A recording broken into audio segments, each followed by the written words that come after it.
uuwi na tayo. Uwi. Bilangin mo, pag uwi natin kung ilang liko ba talaga galing dito hanggang doon sa kalsada, doon sa atin. 1, 2, 3 liko lang eh. 3 liko. Mali. Bilangin mo mabuti. Dalawa lang. Bakit?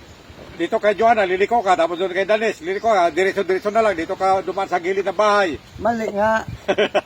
Ano yung tanong mo? Uuwi na tayo. Kahit wag na tayong dumaan doon. Doon tayo sa kabila dumaan. Dami nung liko eh. Bilangin mo mabuti oh. Doon, papunta doon kay Pinos, hanggang sa kalsada. Ilang liko? Galing dito, pauwi tayo. 1. Dalawa lang din eh. Dito lang. At pagdating sa kalsada, liko din. Bakit nga? Siyempre, para makarating ka, siyempre liliko ka. 2 liko. Dami. Doon nga tayo dadaan sa malayo. Dami. Dami, banggitin mo naman. Puro naman mali. Sirit, be.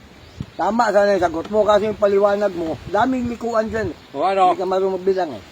Ano? Alam mo yung tinatawag na liko? Oo, liliko ka eh. Dalawa lang yan. Ano? Kaliwa, kanan. Kaliwa, kanan. Dalawa lang yan eh. O, saka liliko. Alam nga yung tuloy-tuloy. Diretso yan eh. Pag lumiko ka, kaliwa lang yan. Kanan. Kaliwa, kanan. Dalawa lang. Mahina. Tama yung sagot mo, pero mahina yung paliwanag mo eh. Kaya pag-isipan mo buti. Dapat yung sagot mo, mayroong proteksyon na para maniwala sa yung mga nanonood sa atin. Ganun yun.